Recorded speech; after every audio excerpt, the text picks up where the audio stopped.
இந்த பூசாரி சொன்ன மாரி அவள ஊருக்கே நேந்து விட்டுறாங்க. நாக்கெல்லாம் அறுத்து நேந்து விட்டு ஊருக்கே உதவி செய்ற மாரி ஆக்கிரவும் செஞ்சுடுறாங்க. அவ உதவி செஞ்சவங்க எல்லாரும் அவள ஒரு பிச்சைக்காரி மாரி நடத்துறாங்க. அது நெனச்சு அவ ரொம்பவே கஷ்டமும் படுறா. நம்ம எப்படிலாம் பார்த்துக்கிட்டோன்னு.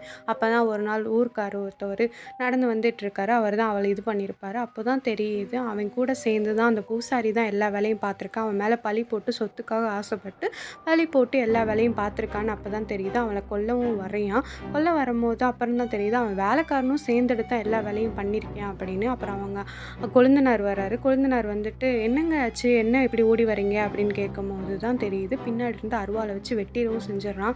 "என்னடா பண்ணிட்டு இருக்கீங்க? உங்கள நம்பி ஒரு வேலைய ஆரம்பிச்சா இப்படி பண்ணிட்டு இருக்கீங்களே!" அப்படின்னு சொல்லவும் செய்றான். அப்பதான் அவளும் சரி நைட்டு போல நைட்டா வந்து, "நம்ம பொண்ணு இப்படி ஆக்கிருவாங்க" அப்படின்னு சொல்லிட்டு, "அவள கொலை பண்ணிரலாம்" அப்படின்னு ஆத்துக்குள்ள தூக்கி போட்டுடலான்னு சொல்லிட்டு, அவள மன்னிப்பு கேட்டு தூக்கி போட போவா.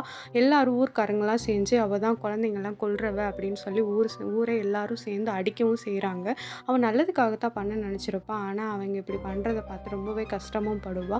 அப்புறம் தான் தெரியுது எல்லாரும் கள்ளக்கொண்டிலாம் எரிஞ்சு அவள கொலை பண்ணுவாங்க. அப்புறம் அவ பொண்ணையும் அவங்க அம்மா பண்ணத நெனச்சு அவளே வருத்தப்பட்டுட்டு, "அம்மா நம்மளுக்கு கொடுமை பண்ணியிருக்கா" அப்படின்னு சொல்லிட்டு அவளே கல்ல தூக்கி எறியவும் ஆரம்பிப்பா. அப்ப எல்லாத்தையும் நெனச்சு பார்க்குறா. அவளுக்காக எவ்வளோ பண்ணியிருப்போம் இந்த ஊருக்காகன்னு சொல்லிட்டு. அவ இறந்து போயிருக்கவும் மாட்டா கள்ளக்கொண்டி இருந்தனால. அதனால எல்லாரும் தூக்கு போட்டுட்டு கொல்லவும் செஞ்சுருவாங்க. அப்ப அவங்க 3 பேரும் சொத்துக்கு ஆசைப்பட்டவங்கன்னு தெரிய வருது. அப்புறம் தான் அவ பேயா வந்து எல்லாரையும் கொன்றுடுறா.